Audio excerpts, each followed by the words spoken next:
Жители дома на пересечении улиц Боруди и Серова сегодня на себе ощутили, что значат январские морозы. Ночью у них отключили отопление. Причина – прорыв тепломагистрали. Уже утром аварийщики устраняли последствия. Трубы играют, когда мороз, вот тепло, труба же все равно идет, играет, действительно.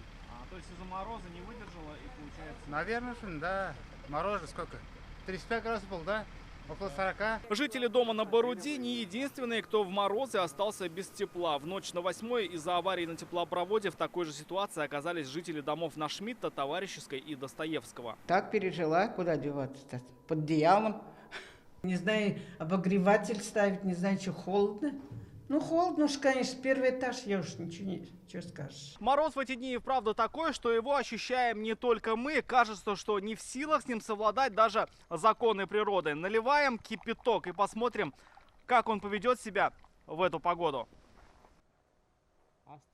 Фейерверком, возможно, если на улице ниже 30 градусов мороза. Вот уже 4-е сутки в Татарстане столбики термометра опускаются до аномальных 37 градусов. Во дворах машины, которые никак не хотят заводиться. На улицах люди, которых спасают шубы, шали и вязаные вещи. У нас есть валенки, варежки, шапка. Пуховый шаль, который бабушки носили, вязаный свитер, ценой, длинные рукава. Одеваемся теплее, кушаем жирную пищу. Помогает? Помогает, стараюсь двигаться больше. Ну и настроение, конечно, хорошее. Из-за сильного похолодания по всей республике на следующую неделю переносится ряд мероприятий. Примерки на показ на Черном озере в Казани. Также здесь и в сквере столетия образования стройотрасли сегодня не работают катки. Во многих школах отменены занятия. Вместе с тем обращаем внимание родителей, что невзирая на показатели термометров, все татарстанские школы, педагогические коллективы в полном составе работают в прежнем режиме.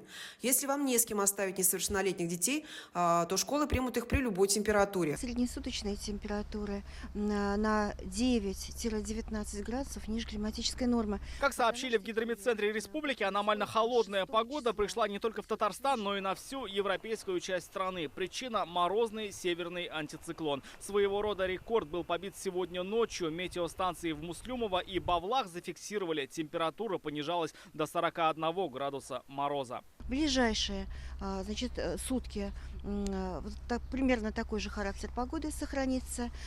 Те же самые значения температур 32-37 и местами до 42 градусов мороза ожидается. По данным синоптиков, такой мороз продержится минимум до среды, а дальше начнет ослабевать. К выходным температура поднимется до минус 20 ночью и минус 15 днем.